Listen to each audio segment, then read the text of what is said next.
All right, welcome back, guys, to Dolor por Amor. Hey. We kind of took a long break, and by a long break, I mean too much of a break. So, nonetheless, I want to say thank you guys for sticking in, watching the past episodes, and just know that we're not gone forever. We're coming back, and get ready for the weekly episodes every Wednesday. Intermission, baby. So, coming back better than ever. Took a long break, but sometimes in life, that's what you need. You need a break from your routine. You need a break from all the noise. But with that being said, talking about all the noise, mi compadre over here, we're going to invite him to the podcast, German, a.k.a. Germ.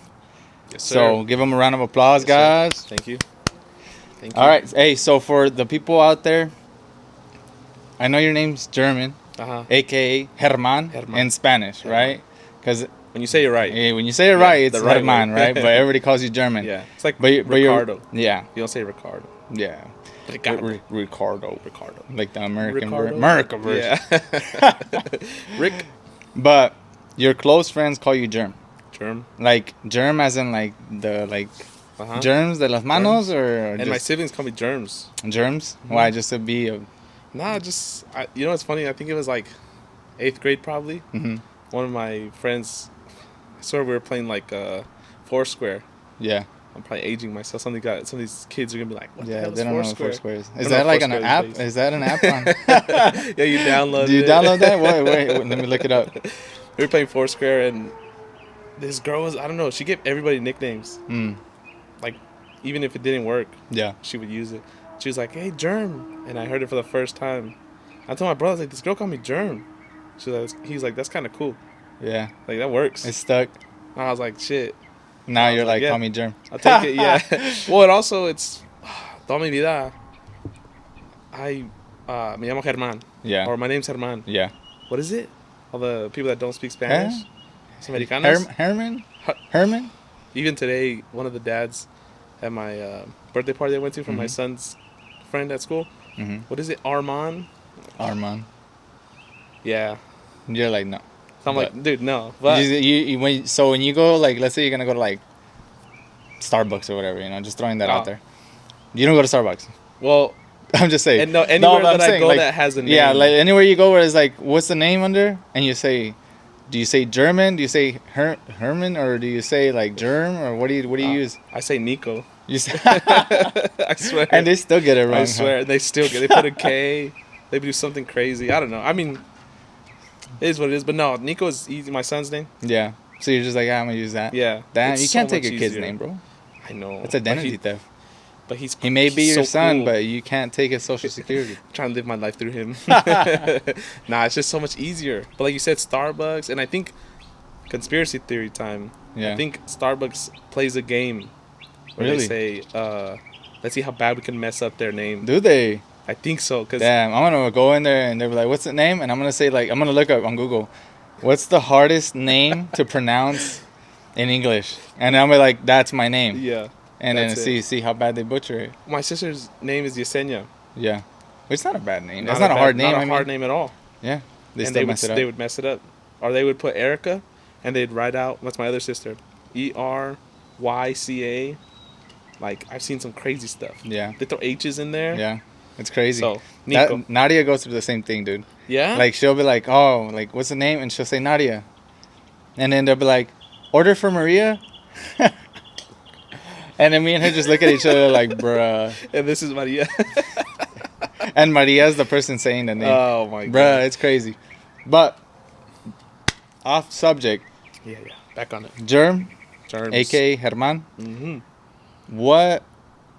Give us a background history about you. Were you born and raised in Phoenix? Are you a Arizona native? Born and raised 602. Mm-hmm. It's actually born pretty close to, I don't know, Central East Phoenix. Mm-hmm. Close to the Red Devil, the OG. If you know, you know. Oh, the 32nd Street and McDowell? Yeah. Yeah. I could walk there. I mean, I wouldn't. Dangerous neighborhood and all, but... Yeah, that's where I grew up. Youngest of 5. Mm-hmm. So, me having kids now, I'm like, before Nico, my first, I have 2. now, and I'd be like, oh, at least 3, 4 Yeah. maybe. 4 would be lit, Yeah. but now it's like, ooh, 2 is perfect. Yeah. 3 would be dope, but Yeah. we'll see. Yeah, youngest of 5, always treated like a baby for my family. And they call you the favorite, supposedly, huh? Well, So you're the youngest of 5. Are your 4 older siblings girls, boys, mix? so it goes my oldest brother, my Mm-hmm. sister, my brother, and then me. No, okay, so three boys and 2 girls. Yeah, but Okay. you tell me. My oldest brother just became a deacon Mm-hmm. Yeah, you were telling me about couple that. weekend Yeah, yeah, last weekend. yeah, Crazy. yeah, Like that's in the running for the favorite. yeah. So he's dope. He's such a great guy. And then my sister's got the 2 kids, well, that are a little older. Mm-hmm. So we would always be hanging out with her and her family. And then my next sister, she's always around. Mm-hmm. She's married. She has a big old dog, Enzo the King Corso, big Yeah. boy, weighs like 150 pounds or something like that, Mm-hmm. something crazy. And then my brother, he's just like, he's so social. Yeah. We'll go to Veguita. We got some family in New Mexico, Uh-huh. tiny town, but everybody knows each other. Yeah. Every Well, time, it's a tiny town, so. yeah. And so every time we go over there, we're like, "Oh, you conoce a Sergio?" Like, "Oh, that's my brother." Yeah. So it's always like, "Oh, How's he doing, or how are they? yeah, How's the yeah, yeah, kids? yeah." And that's how I make conversation because Yeah. I'm at the point where like I'm too young to remember the people that I met when I used to go over there Yeah. to New Mexico. Then Mexico, ooh, it's been probably 15 years or more. What part of Mexico? Chihuahua. Chihuahua. Mm. Close to Huachiniva. I don't know. I've never been Yes. to that side of Mexico, bro. Dude, But I have two friends that are from Chihuahua. yeah. But we say we're gonna go and visit everybody's rancho and Yeah. stuff, but Oh. we have yet to do that. Bucket list. So, but one day for sure. Add it to we the we bucket wanna list. we wanna get a Sprinter van. It'd be dope Ooh. because if we get a Sprinter van, it's Got like space. it's enough space to like be comfortable, Yep. enough to like not like hate each other. Yeah. You know. Yeah. Versus all like we can't just in caravana, like you Mhm. can't do that going to Mexico, like all these cars. Plus it'll waste more money. So if we all rent a Sprinter van Yeah. and get in one car, it would be a dope. pretty cool experience. Come see my place. I'll see your place. Yeah. I'd like that. That'd be A few dope. days here, a few days there. And I Just remember travel Mexico. Mhm. That'd be dope. I remember what it looks like. And then my family goes every November because they do. November 19th is like a celebration that they do out there. Mhm. They do cabalgatas and Yeah. I always see You miss it? Yeah, dude. Because I see, like, because I've known you for a bit Mhm. already, and I know Mhm. you're like the rancho type Mhm. person, horses and everything. Hell yeah. So seeing that, how much does it make you miss, Oh, the dude. motherland, quote unquote? So, I'm not like I said. If you meet my brother, Mm-hmm. he wears boots. He wears the hey dudes. Mm-hmm. He wears boot cut pants with Mhm. like Your trainers. typical like ranchero. Yeah. So when I was in high school, I was. Well, let me go back a little bit. Mhm. I didn't speak Spanish until like kindergarten. Mhm. I'm sorry, I didn't speak English until kindergarten. Yeah. I spoke all Spanish. Yeah. And then I started going to schools here, and my parents were like, "No, you gotta speak English."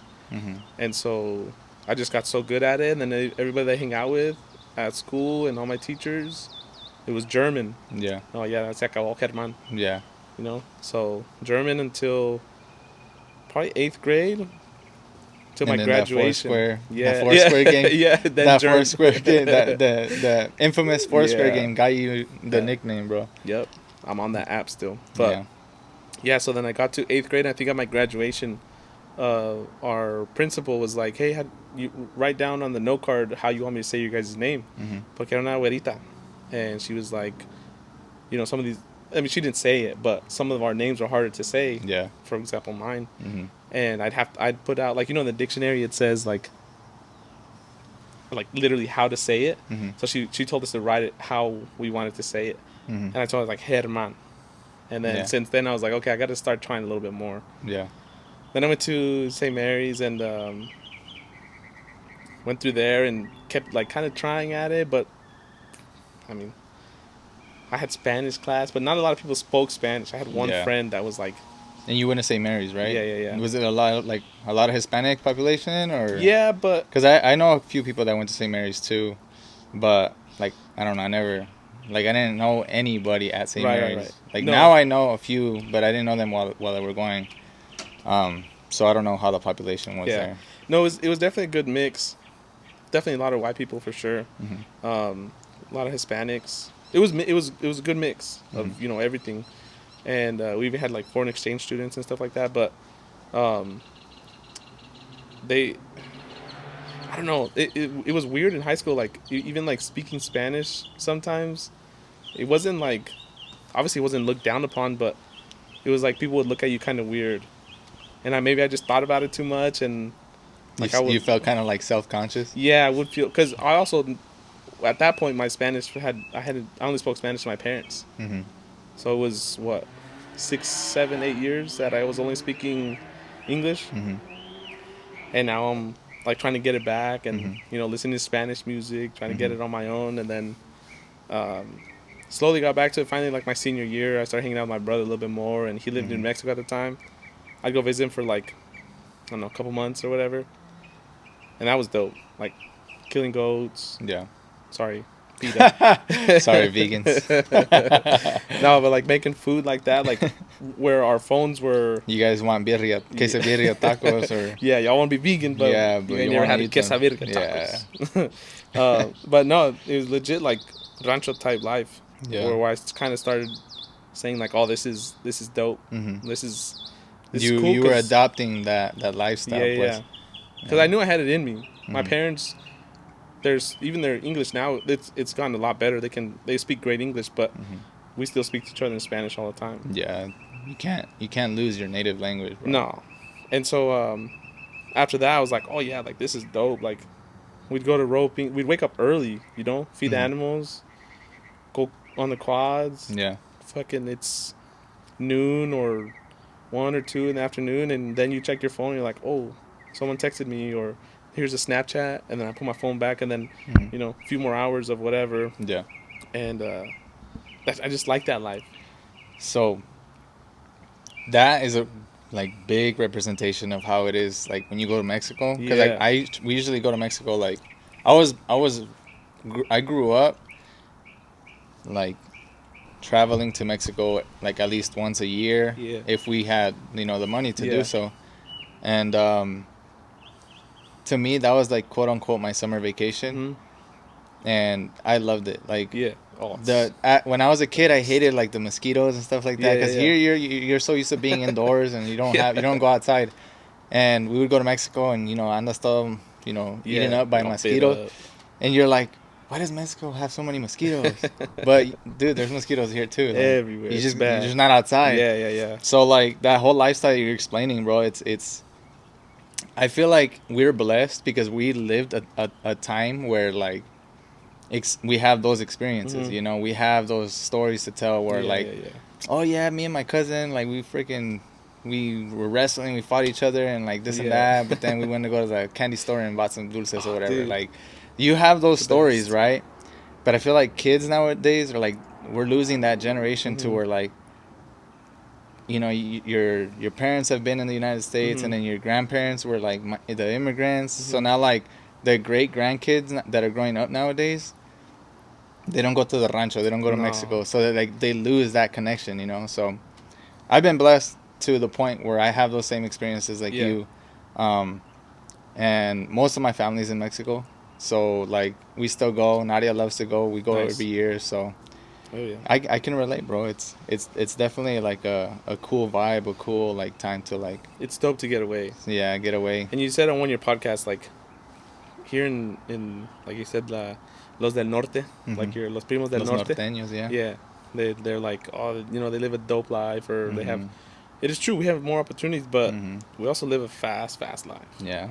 And sometimes it's like, too you fast. You can't really like soak it all in. Yeah. Like, you have to, like, I don't know, to try to slow it down is like maybe you slow it down for a couple days or a weekend, and then pero otra vez a chingarle. Yeah. But yeah, so a couple summers in Mexico with my brother, came back, and then bought a horse. Damn horse was trying to kick me too many times. I was trying to rope on the horse. Oh, then I got into roping, and that's when I was like, oh yeah, I gotta get a horse. Charro lifestyle. Yeah, little bit of steer, a little bit of this and that, and then I bought a horse. I got on top of it, and I was like, I was riding him, just cruising around, and I told him, I was like, hey, give me the rope, and he gave it to me, and I wasn't paying attention. I had my like on my pinky, and I reached over, and he gave it to me, and the horse like looked over and saw it, so and got scared. Took off. Jeez. And it was on my pinky, so. And it was like on the other side of his ears. Oh, they're standing this way. So it basically like fell off. Yeah. And took off. With this guy that we knew, he had a little ranchito. He had like an arena. Took off to the back of the arena. Literally slammed me into the gate in the back. Yeah. Or the fence in the back. And then ran all the way back. And finally I finally got it. And then it slammed me to the gate on the other side. Yeah. I was like, I gotta get rid of this horse. And since then, dude, like people say, like dogs and animals. I think just animals in general is a lot of work. It is. And to have a good horse, you gotta have it so easily accessible, or really take the sacrifice to go take care of them. But now it's like, if I got my kids. Yeah. Like that's my sacrifice. Yeah. It's a different experience. Yeah. Probably the best experience in my opinion. Yeah, the best, dude. I don't have kids, but I would say so. Like, I feel like that's your. There's a saying. I don't know. I always butcher the sayings. I have a lot of sayings that I like that I know about, but I say it in a different way. So then people are like, "That's not how it goes." So I'm like, "Hey, that's how it goes in my mind." So that's how I'm thinking. It's they say you live your life until you have kids, and now you're living to give them their life. Yeah. I don't know if you heard of that. Yeah, no, I like that a lot. And if you want to like chime in on that, because you just had a newborn, right? Yeah, May 1st. Congratulations, buddy. Thank you. It's I think any kind of new life is like a blessing, bro. It's the change like blessing. that is like the whole time I was like, yeah, we're gonna have a kid, and we planned for it so well. That we got to the point where we're like we got his room ready, we got all his stuff ready, decorations and clothes, and then we did a little baby shower, and it was like almost didn't seem, I won't say real, but it was like, damn, I don't even know how to explain it. It's a surreal feeling when they're born. And it really top 3 times that I can really recall, like I can go back and be in that moment, is my son's birth, my firstborn, my second one, and my wedding. Those are like the top 3. Like you feel euphoria. Like it's just, you just can't explain it. And it's it just feels surreal. it's like the greatest thing that ever happened to you. And that definitely with my son, like now my parents gave me everything. And I'd be a little brat sometimes, and like, oh, I want this, I want that. And I didn't have a lot, but they didn't have a lot, but they gave me everything that they had. Yeah. So that to me, like saying that they lived their life till they had us, like that's, my mom, she didn't work most of her life because she was raising us, and it was 5 of us. So now for me to say I'm raising 2 is like, I have like I don't say a debt, but like you have shoes to fill. Yeah, exactly. So now I'm like, oh, I want to give my kids the life the same that experience. I got. Yeah. Because I had such I had the most worry-free. I never had to worry about anything. Yeah. They never, maybe it was tight on money, but they never told me that. Yeah. They did I've said this before, like your parents did such a good job not hiding it from you, but like not letting you see that side, to where you felt like it was just like normal. Yeah. That's good, dude. It also raised me like not to, I didn't start, like I have a good amount of shoes at home. I have my hats and my jewelry, whatever, but I didn't start getting into that until I started buying them on my own. I never knew that, like even in high school, I seen a picture the other day. It was I think I was just hanging out with one of my friends, and I had some running shoes on, just some comfy shoes to have. And like looking back now with the shoes and the kind of like the swag or whatever you could say, I'm like, damn, why was I wearing that? But I was never raised in the way to have like super nice shoes. Just the shoes that you have, take care of them. Those are your shoes, those are your stuff. Whatever you have, if you don't, they never told me, like I said, but whatever you have, take care of it. Even my bike, like I never would drop it. I would always put the kickstand down, and even my cousins would jump around the phone like, yo, like I'm a lot younger than, well, it's only me and one of my cousins, and then it's like 5 years, and it's I think 3 or 4 of them, and then a couple years more, then it's a couple more cousins and whatever, and they'd use my bike and drop on the phone like, yo, that's my bike, man, you messing up my bike. You're like, you're gonna pay for that. Yeah. But no, that's how I was raised, man. That's kind of my background, is raised to take care of my stuff and take care of people. My parents, I've been talking to my cousins a lot lately, talking about the past of like how they were raised, and some of them were raised like, I won't say rough, but the parents were real strict on them, and in like, como lo regañaban and this and that, or don't do this, but not just saying like don't do this, like really getting on their shit. Yeah. Well, the way I see it is like my parents, well, my mom, no, my dad used to beat my ass. Like, con la chancla, digo, not the chancla, like el cinto, whatever was close. El cable, like anything, bro. So I'm like, but like I hear all these stories of how like my tias and my tios were raised by my grandma and my grandpa, and like you hear the stories and you're like, there's no way, bro. Like there's no way that they got treated like that. It's so but crazy. That's just the way it was way back in the day, you know. So like, you think you had it rough, just imagine how your parents had it. So it's like, and then now that you're a dad, you don't want to treat your kids in the negative ways that you were treated. Right. So it's just a trickle effect. But you gotta find a way to still have some kind of discipline. Yeah, absolutely. Because if not, they're gonna just take advantage of it, and then they're gonna like se van a convertir in like little like just brats. Little brats, dude. Some kids at school. Rebellious kids. Woo. Some kids in my son's school that, like, because my son's pretty emotional. He's like in tune with his emotions. Yeah. He'll tell you like, I don't like that, or don't do that, please. Like, and he'll tell you like in the nicest way. He won't get mad until like you really push his buttons. And some of these kids are like, no, that's mine. I just taking his stuff, and like, yeah, I get it. Like, kids don't really learn to share until 3 or 4 or whatever. But at the same time, like, some of these kids, I've seen them with their parents, and they just do whatever they want. Yeah. And like, yeah, sure, I let Nico do almost whatever he wants, but within some guidelines, you know, like go jump off the roof. But if there's a pool like right under you, you know, kind of like, obviously I'm not gonna throw him off the roof or whatever, but just imagine. Nah, but I forgot who said it. Someone's like, let your kids be wild, but with a good set of rules. Yeah. So that they don't go crazy. Yeah, with structure. Yeah. You don't have structure, man. And that applies to everything, bro. Dude, even now. That applies to everything in life. Within a job setting, within a business life setting, like, you gotta live your life to the absolute max. Yeah. But you can't just go AWOL and go crazy and because there's rules, you know. You gotta abide by the rules. I mean, you know, you can go, you know, 120 miles on the freeway, but you can't get upset when you go to prison for life because you crashed into somebody and you killed them. You know, like there's consequences too. Absolutely. So it just, that's just how it is. But no, and I think what discipline is like number one. If you don't have discipline, you're not waking up early. You're not, you know, you become lazy. Yeah. You don't. The smallest things of like, sometimes I get home and I'm tired.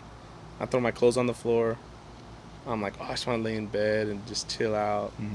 But then I see my wife and she's like looking at my clothes that's on the floor. And I'm like, oh, I gotta pick it up. Yeah. Because no te van a pegar. Yeah, me pegan. But no, seriously, it you know, you sleep better, like you just feel better, like knowing that it's almost like you make a checklist for the day. Even if it's as small as brush your teeth, wash your face, pick up your clothes, do your laundry, whatever, make your lunch. If that's already 4 things to do, sometimes I wake up pretty early. That's some things to do. At 5 o'clock, I already have 5 things checked off. That makes me feel great. But sometimes it's a sense of achievement. That's what it exactly. Because then I go through the whole day and I'm like, damn, I didn't do anything today. But at least I can say that my room is clean and that, you know, the kitchen's clean. I made food or whatever. So my biggest point with my son is not to, I guess probably that's how my parents were looking back, but not to not let him do stuff. Because I want him to have fun. I want him to live his life. All he wants to do is play. Yeah, you got to let him experience his life, you know. But I want him to be disciplined too. I don't want him to be taking people's stuff or Yeah, I mean, it comes with time that he learns to do that stuff. But I just don't want it to be without discipline because, you move on and this and that and messes you up. You said you met your girl in high school. Yeah. This is the question. So, high school sweethearts? Well, quote unquote. I know she's going to watch this. And I know she knows what I'm about to say. No, I'm not going to say it. No, wait. Give me another BMC. Ando seco. Ya no hay. Te las acabaste. Well, I had an 8-pack of VMCs y se las acabó todas. I only had one. Or time for a shot. Let's do a shot. Let's do a shot. Dolor por amor.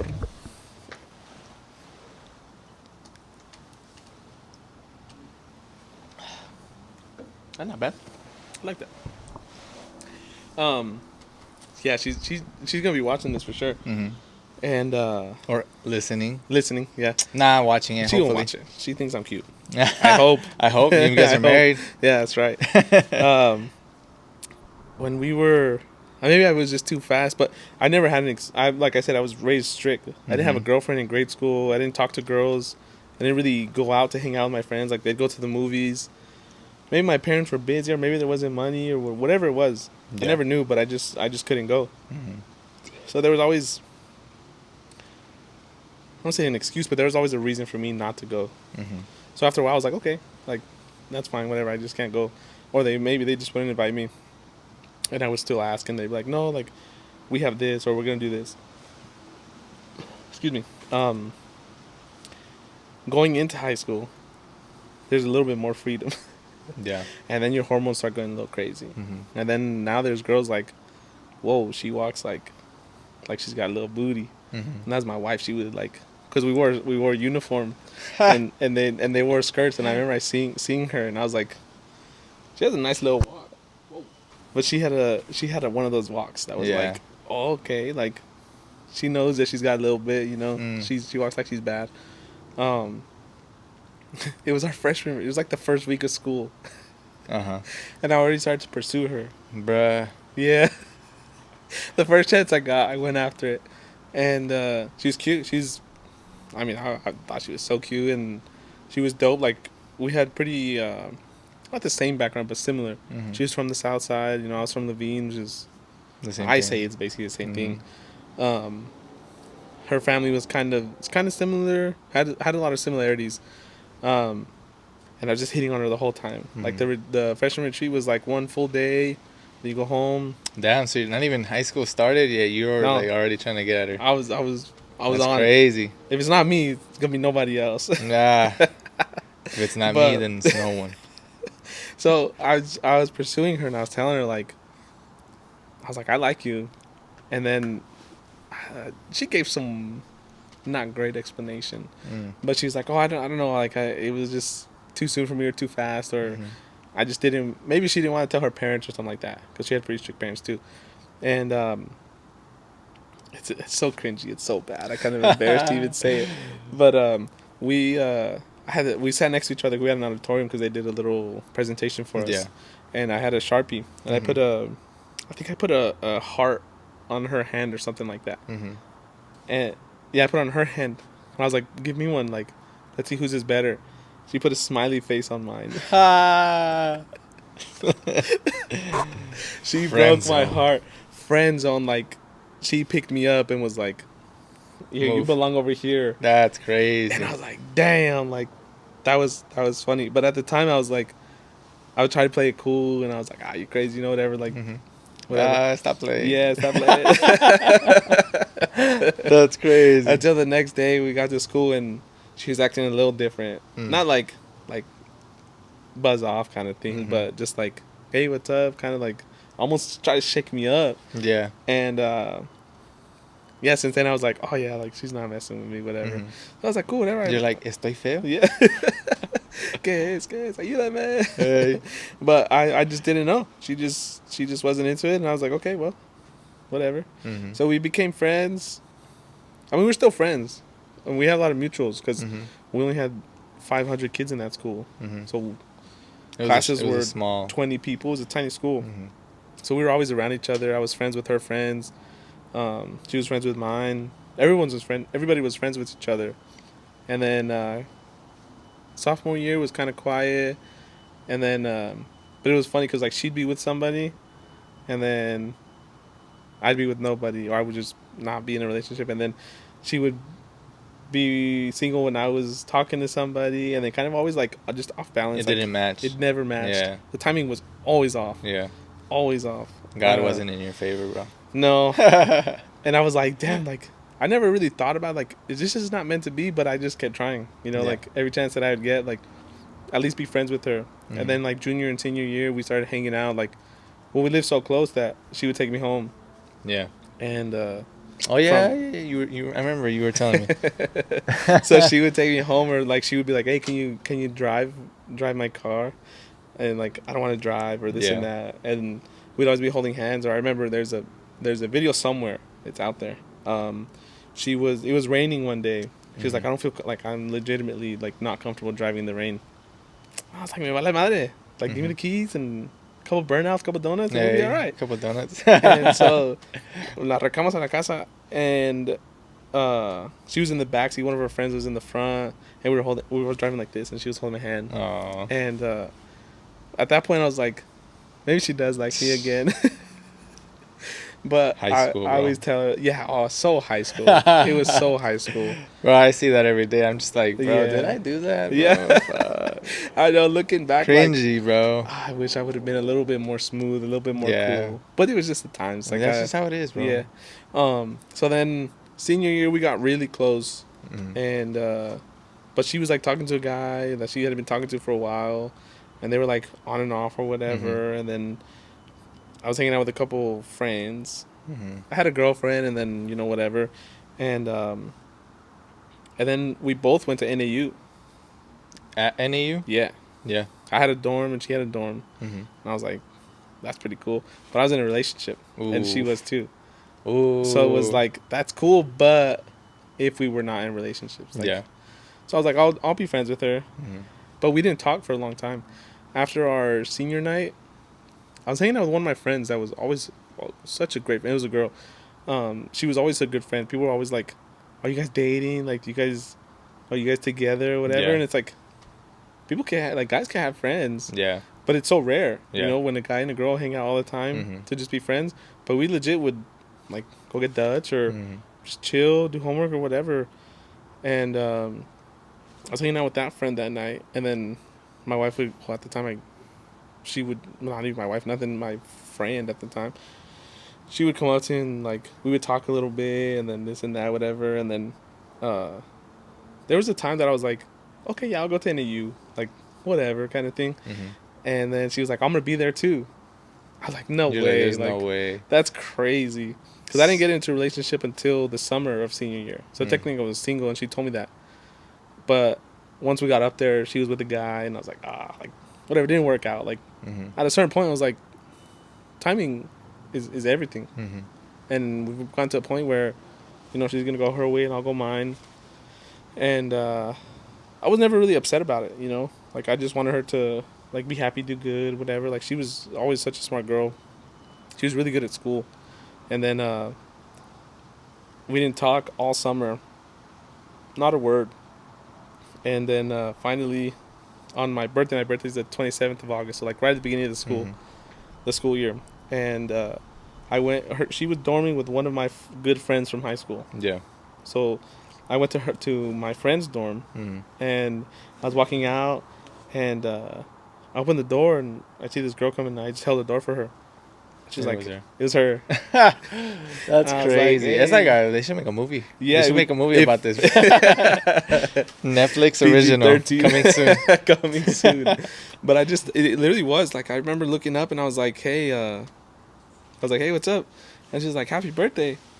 I was like, we didn't talk all this time. We were never, like, really close friends.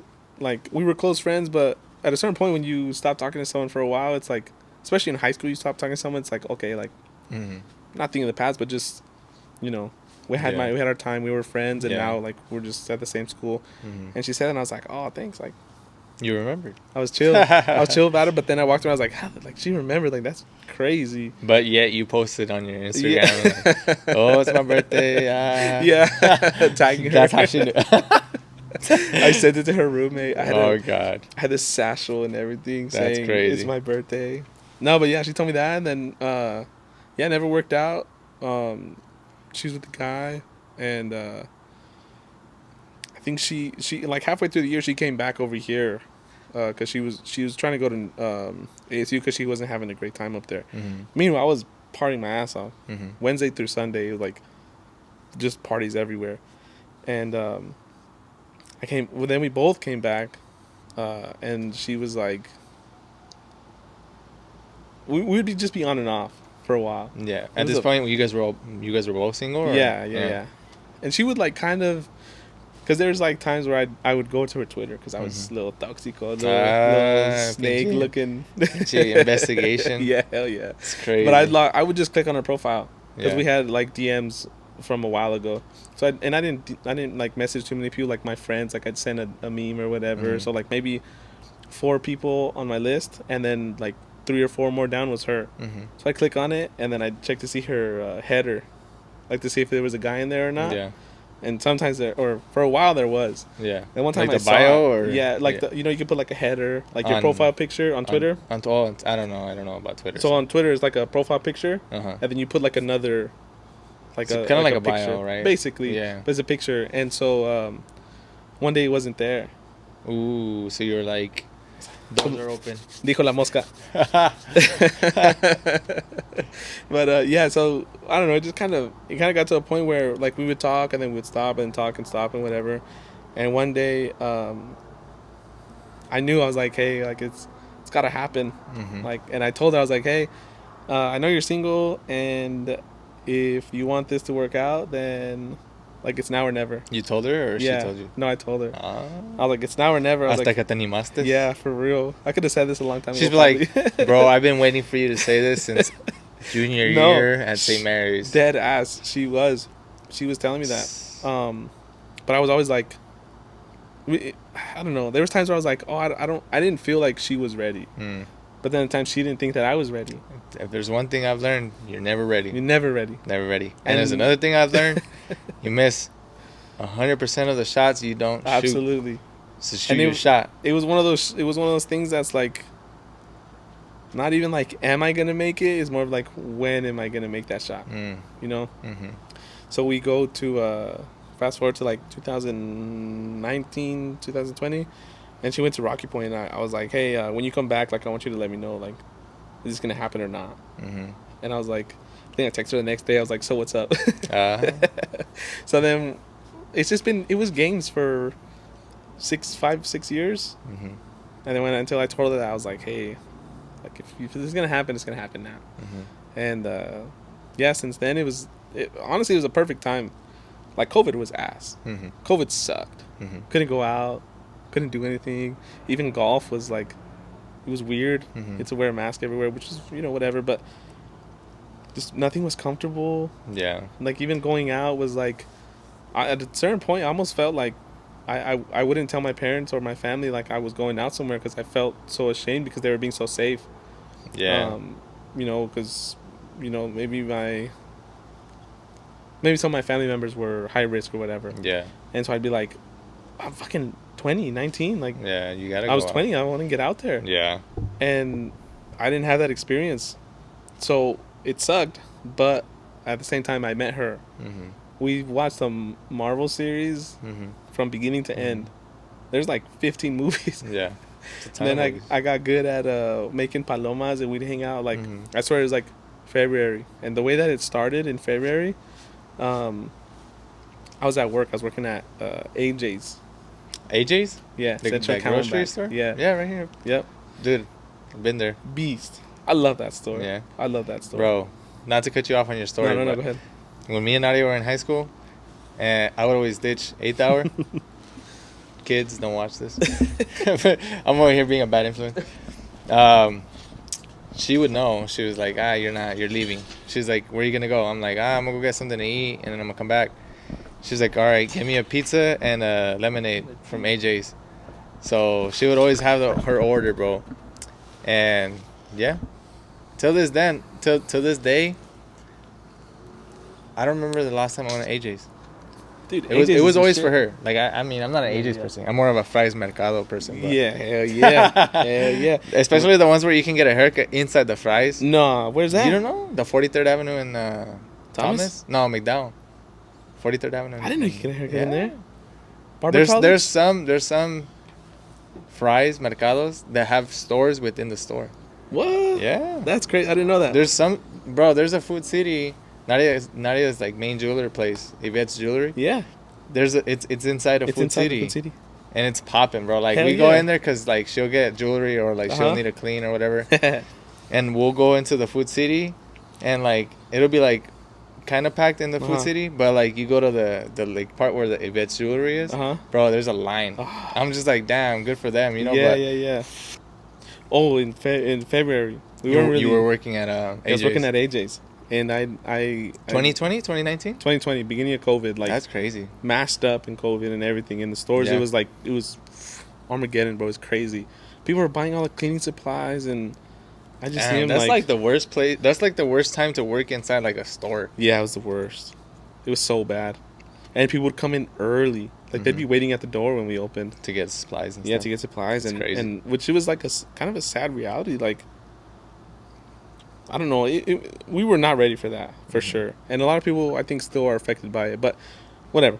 I was working at the grocery store, and I was a cashier, so I always had my phone on me, and I would check every here and there. Like, we wouldn't be... So you were the handsome guy that I saw that one day. That's right. That was me. That's what I was growing out I kind of was, like, getting haircuts, like, every week. Yeah. And if I didn't get a haircut, like... Within those 2 weeks, I'd be like, "Oh shit!" Like, bro, getting haircuts in COVID time was the worst, bro. Oh. I had to wear a mask to get a haircut. Dude.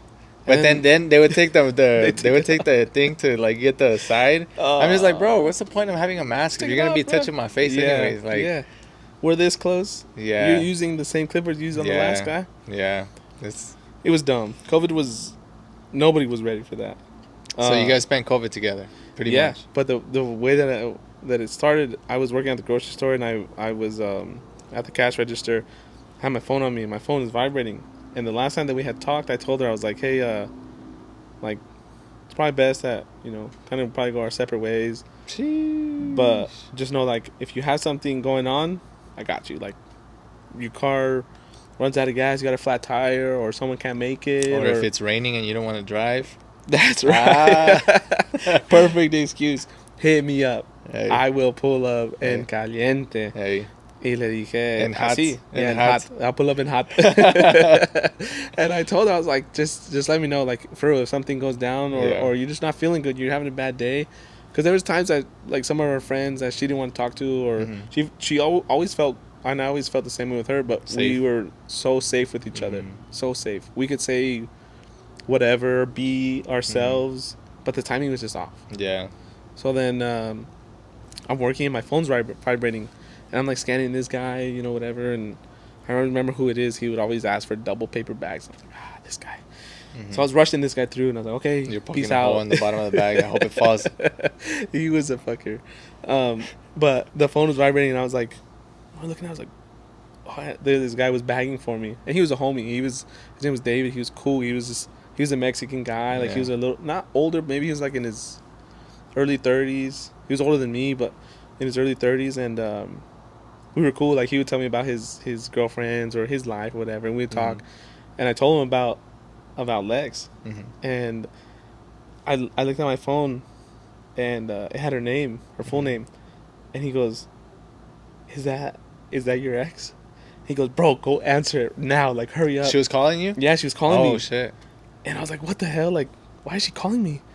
And I remember I stood there for a second, like, damn, he took one for the team. Is that real or not? He's like, I got you, I'll take cashier. He did. And he hooked me up. So I ran outside, full sprint, and I was like, but then she hung up. Swear. Yeah. You answered right when she hung up. Right when she hung up. That's like, crazy. What the hell? Did you call her back? And I was like, So first I went back inside and I asked my homie. I know. I had doubts. That's crazy, bro. I had doubts, and I asked him. I was like, it's a shame. You should have been my friend in high school, bro. It would have been a different story. I told him, I was like, yo, she hung up. Like, she didn't answer. Like, she wasn't there. Yeah. And he goes, well, give her a call back. Like, see what she says. I was like, we haven't talked in a long time. No communication. Bruh, making excuses already. Yeah, Crazy, I know. It was man. so bad. I should have just done You're it right wild. away. You're wild. And he was like, just call her back. And so I texted her and I was like, hey, I don't know if you meant to call me, but I had a missed call from you. And she's like, oh, I'm sorry, it was a bud dial.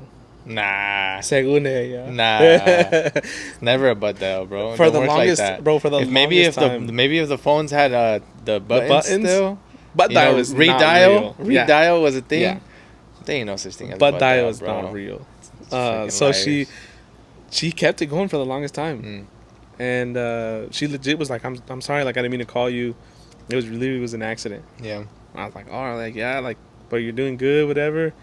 And I just wanted to talk to her. So I was like, well, come over and like let's just like I got some things I want to tell you and this and that.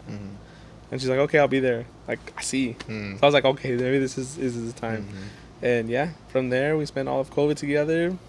Our son was born the year after. And then So that's how you spent COVID. Yeah. Cochinos. Hell yeah. And I'm proud of it. I'm fucking proud of it. Nico was born 9 months later. August 2021. Hey, you're like, now you can't go anywhere. Tienes niño. I know, man.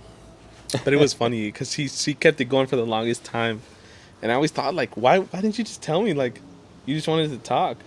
Yeah. And she just, like, I don't know. I just didn't want to say it. But it was funny. The way that she kept it a secret, it always made me laugh. Until finally she was like, yeah, I called you. Yeah. I was like, oh. Truth always comes out, bro. Always. Even if you don't want it to, it always comes out. And my favorite joke with her is she hates it. Like, she's like, well, we could have been dating in high school. And I'm like, excuse me. Well, yeah, we could have, but I was traumatized because you friend-zoned me. Yeah. Even before we got married, I was like, I don't know. Like, when we were engaged already, I was like, I think when I get to the altar, I'm going to get cold feet because you traumatized me in high school. Oh, my God. She's like, shut up. She hated it. I thought it was so funny, but she fucking hated it. All right, brother. I'm going to ask you the last question. Give it to me. All right. So if you can go back in time. Here we go. And talk to young Germ. Woo! I like that question. At his lowest moment. Ooh. What would you tell him? You can get back to my lowest moment. When she wrote a smiley face on your arm. The friend zone. She picked me up and said, "Get over here." Dude, I don't know. I think just because I think about so many times, so many events that I was a part of, and because I was in like student council and I would try to be involved and stuff like that, but I was like a little bit awkward. Yeah. And even like that kind of translates to my life, like talking to people. Even car rides with my dad would be like awkward. Yeah, not really, just quiet. And he would ask me like, "How was school?" And I would tell him, whatever, like school was good, or we did this, and kind of I was like, "Oh, that's cool. Like, you liked it," or just simple talk. But he would be with my brother, and they would talk the whole ride. Yeah. And I'd be like, "Who the hell are they talking about? What are they talking about?" And they had more in common, but I remember this event that it was at like almost like a casino night that they did, and there was like all parents and the student council and kids from other schools and stuff like that, and they told me to make an announcement.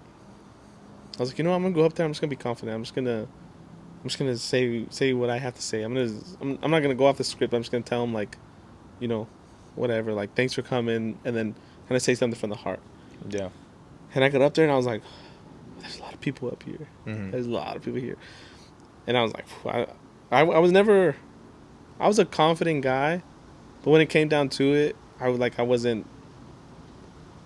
wasn't. Yeah. Like I was confident, but I was hiding maybe some insecurities of like wanting people to like me or stuff like that. And so I think my confidence for me was a little bit of something I could have worked on for sure. Yeah. So I think I'd just say like, be confident. Like kids these days are, I don't say not confident, but it seems like they're working on something that they don't think that they can achieve. But as cliche as it sounds, And people say it all the time, like anything you put your mind to, you can do it. Yeah, and it's not true. cliche, bro. It's only cliche because people say it so often. But, just people say it so often, but it's true. 100%. People that are and a lot of people that say are really famous, and they're the guys winning the Grammys. A la madre. People that say are like the more famous guys, you know, the actors and actresses, and put your mind to it and you can do it. Yeah. And this and it seems so far fetched because they're so far ahead.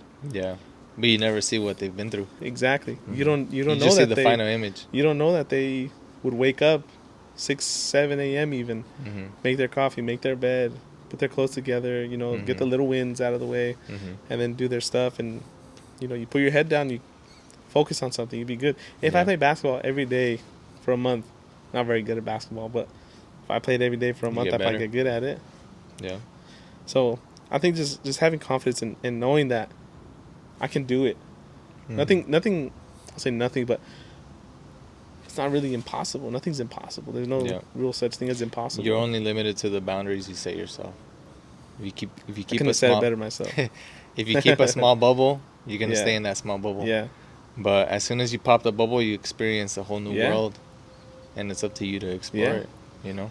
Yeah, and I love that. I there was so many times that I was like, oh, I'll be confident. You know, like I'll go to school and I'll like even if times like I didn't do my homework, I'd shy away and be like, oh, let me look for it, because I was so scared to tell them like I didn't do it.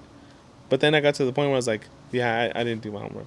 Yeah. Like I it sucked saying like I didn't do it, but at the same time it felt better than saying, well, let me look for it. You know what I mean? Or oh, I think I left it at home or something like that.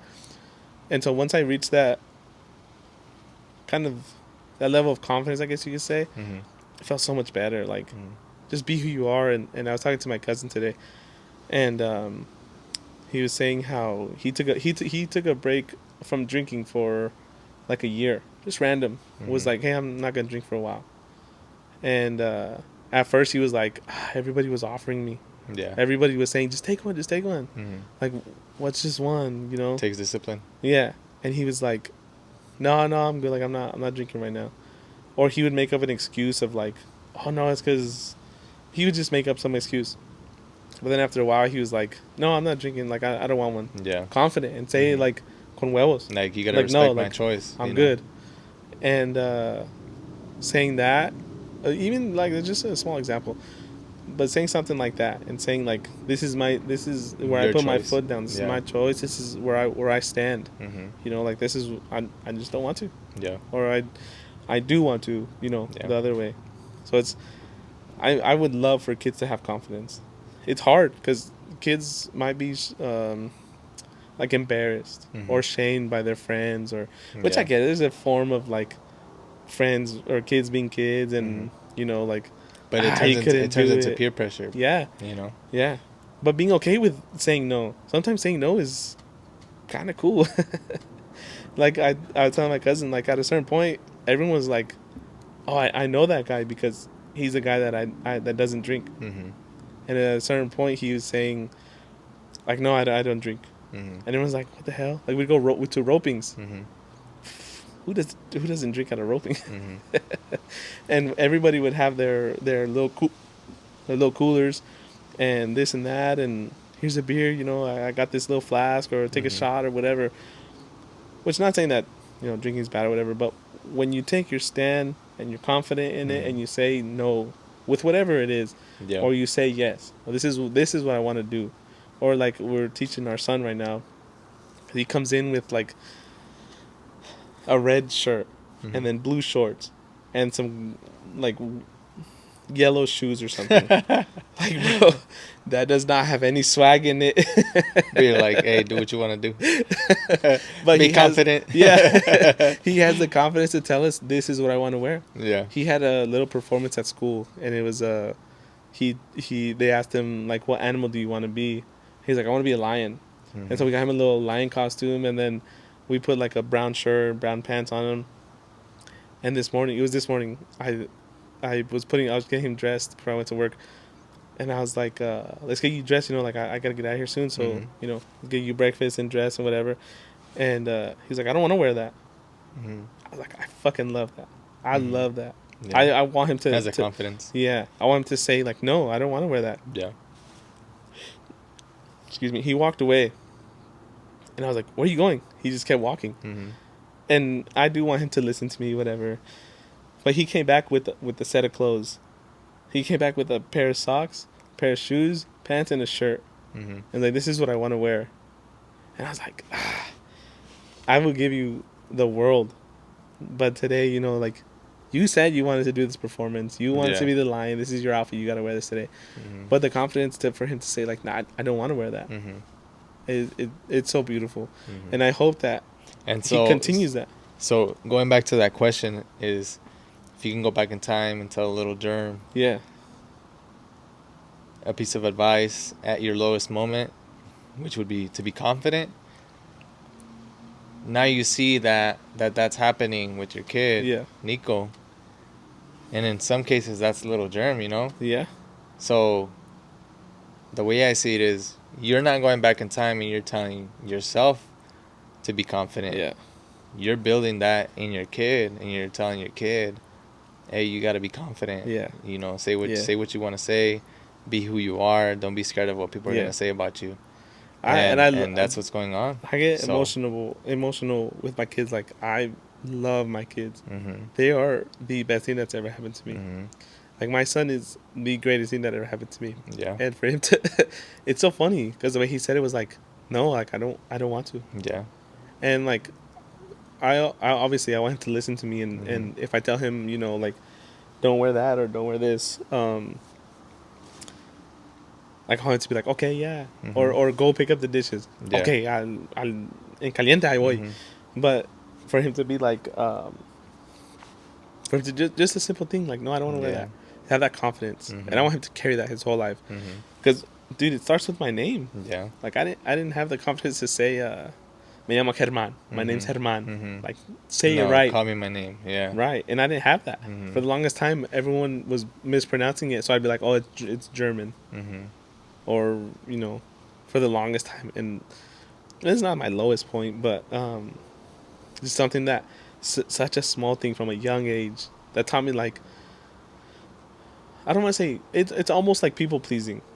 If I didn't care what they said, because I always care, like, because everybody would say it. What is it? And they would ask me again and again, at least 2 or 3 times. What is it? And then you chose the easy way out. And I chose the easy way out. I'm like, hey, well, you know what? What do you think it is? Yeah. And then you're like, yeah, that's what it is. People would even say Jeremy. And I'd say, that's crazy. Yeah. I'd say it's German. And they go, Jeremy? And I'd say, yeah. Because I didn't have that confidence. Yeah. I didn't have it in me. And my parents raised me to be confident, for sure. And it's showing in me now, you know, like, later in life that I have that. When it counts now. Now that you have your boy. And you're for sure. You're instilling those values into him. So that's what matters most. Yeah. So maybe you couldn't do it when you were growing up, but now you can do it for your kiddo. Yeah. And that's another thing you asked me earlier, like, what would I change from what my parents taught me? That's another thing. Like, they taught me to be confident. But because I had siblings, they kind of, you know, my siblings played a big part in raising me. Yeah. Huge part. My oldest brother is 15 years older than me. And then 10, 6, and 5 is my next siblings. Yeah. And they'd always tell me to be confident. Like, even it's such a funny example. When I was playing baseball, I was a catcher in grade school. And my sister's like, just tell him to scoot up. Like, tell the batter to scoot up. Bruh. Which is like... No. They got a batter's box.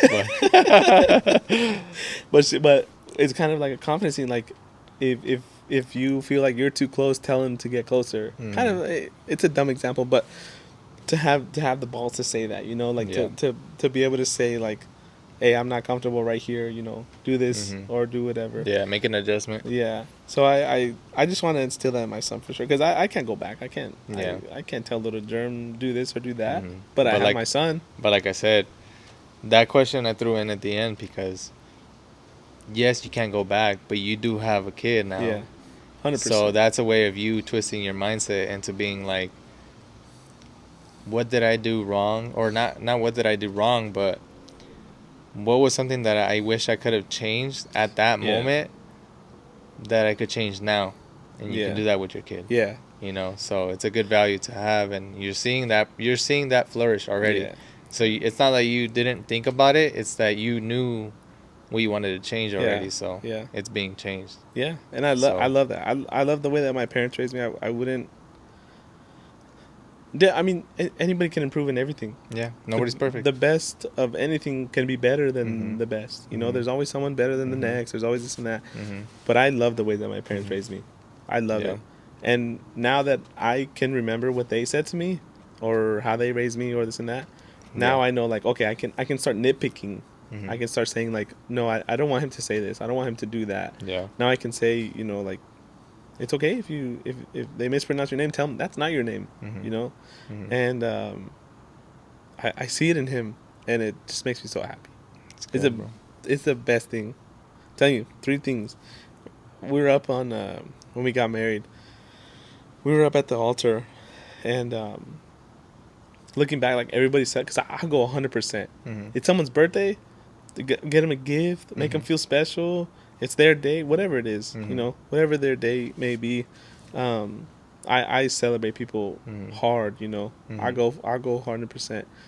And for everybody to be in the crowd for us, for everybody to be at the reception, it was dope. It was a lit party. Yeah, too. it was crazy. I had fun.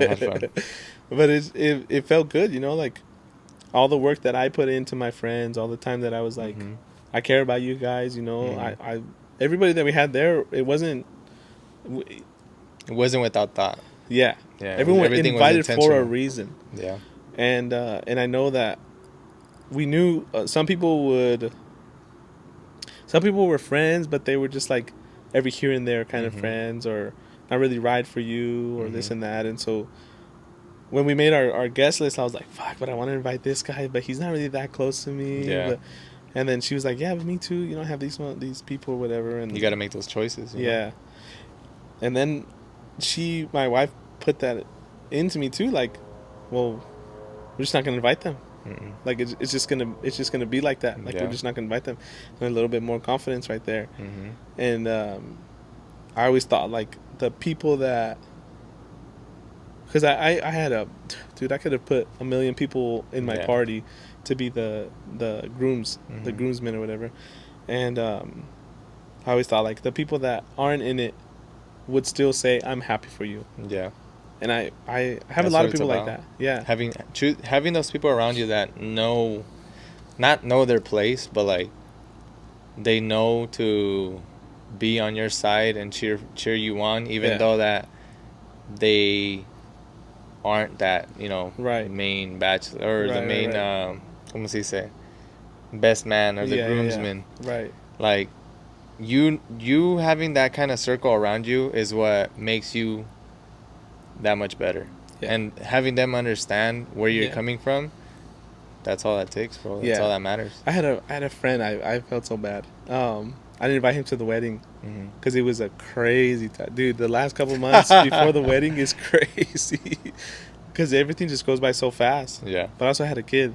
Yeah. And so, and then we were, like, planning the next one. And then we're planning our honeymoon. And still the venue was kind of tricky. And so there's just so many things that go into it. I mean, crazy amounts that go into it. Granted, my wife did a lot of it, the planning and stuff, but I still tried to be there, you know, still try to be like, she would still ask me, like, hey, do you like these flowers? I'm not gonna see the flowers when I'm there. I'm gonna see them, I'm not gonna notice.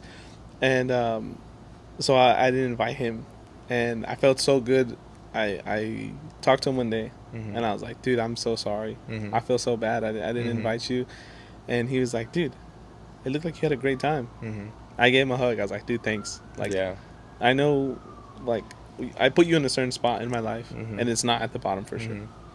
But it's knowing your spot, you know.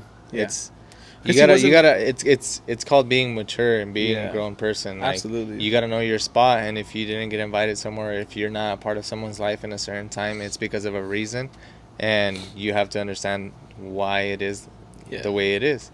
And if they understand that, cool and great, keep them around. If they can be like, or if they're like, oh, well, you didn't invite me, now I hate you. Then maybe you don't need those people around you. You know?